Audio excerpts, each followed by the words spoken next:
Chapter 19, Dust to Dust.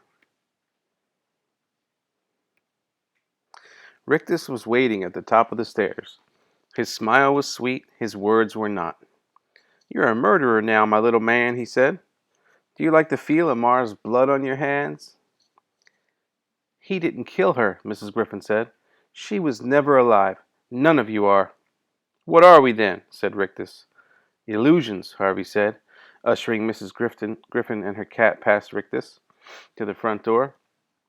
"It's all illusions." Rictus followed them, giggling insanely. "What's so funny?" Harvey said, opening the door to let Mrs. Griffin out into the sun. "You are," Rictus replied. "You think you know everything, but you don't know Mr. Hood." "I will in a little while," said Harvey. "Go and get warm," he told Mrs. Griffin. "I'll be back." "Be careful, child," she said. "I will," he told her, then closed the door. "You're a strange one," Rictus said, his smile failing a little. His face, when his teeth no longer dazzled, was like a mask made of dough. 2 thumb holes for eyes, and a blob for a nose. "I could suck out your brains through your ears," he said, all the music gone from his voice. "Maybe you could," said Harvey, "but you're not going to." "How do you know?" "Because I've got an appointment with your master."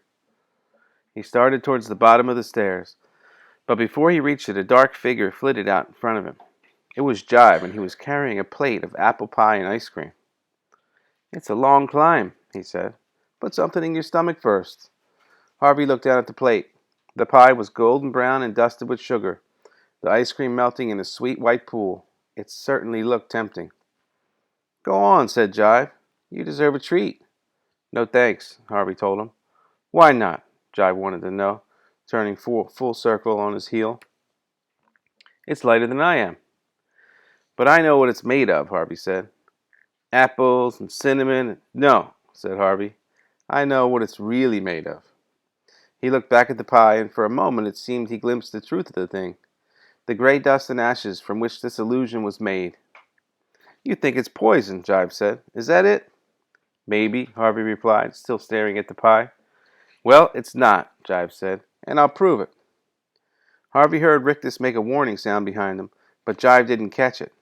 He plunged his fingers into the pie and ice cream and delivered them to his mouth in one swift motion.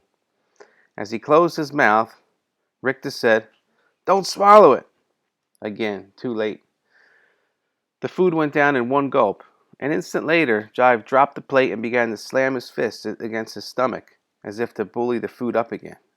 But instead of half-chewed pie, a cloud of dust issued from between his teeth. Then another, then another. Half blinded, Jive snatched at Harvey's throat. "What have you done?" he coughed. Harvey had no difficulty shaking himself free. "It's all dust," he said. "Dirt and dust and ashes, all the food, all the presents, everything." "Help me," Jive said, clawing at his mouth. "Somebody help." "There's no help for you now," came a solemn voice. Harvey looked around. It was Rictus who had spoken, and he was retreating across the hallway, his hands clamped to his face. He stared at Jive between his fingers, his teeth chattering as he voiced the horrid truth. "You shouldn't have eaten that pie," he said. "It's reminding your belly what you're made of." "What's that?" Jive said. "What the boy says," Rictus replied. "Dirt and ashes." Jive threw back his head, howling "No!" at this. But even as he opened his mouth to deny it, the truth came pouring forth. Dry streams of dust that ran from his gullet and flowed all over his fingers. It was like a fatal message being passed from one part of his body to another. Touched by the dust, his fingers began to crumble in their turn, and as they dropped, spread the same whisper of decay to his thighs and knees and feet.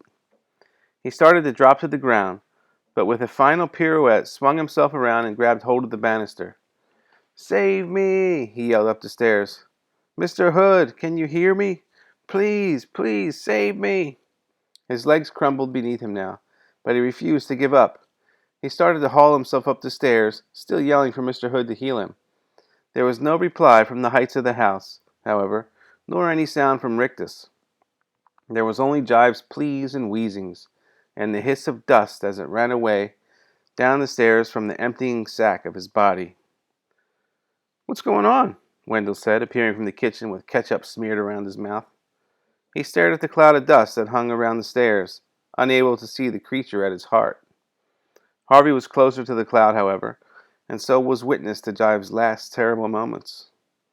The dying creature reached up the stairs with an almost fingerless hand, still hoping, even as its life drifted away, that its creator would come to save it. Then it sank down upon the stairs, and its last pitiful fragments crumbled. Somebody's been beating the carpets, Wendell said, as Jive's dust settled. Two down, Harvey murmured to himself. What'd you say? Wendell wanted to know. Before he replied, Harvey glanced around the hallway, looking for Rictus, but Hood's third servant had disappeared. It doesn't matter, Harvey said. Have you finished eating? Yeah. Was the food good? Wendell grinned. Yeah. Harvey shook his head. What does that mean? Wendell wanted to know. Harvey was on the verge of saying, It means you can't help me. It means I have to go up and face Mr. Hood on my own. But what was the use? The house had claimed Wendell entirely. He'd be more of a hindrance than a help in the battle ahead.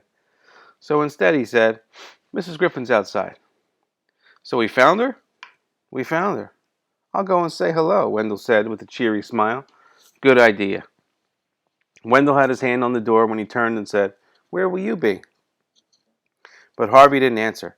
He'd already climbed past the heap of dust that marked Jive's demise, and was nearing the top of the first flight on his way to meet the power that lay waiting in the darkness of the attic.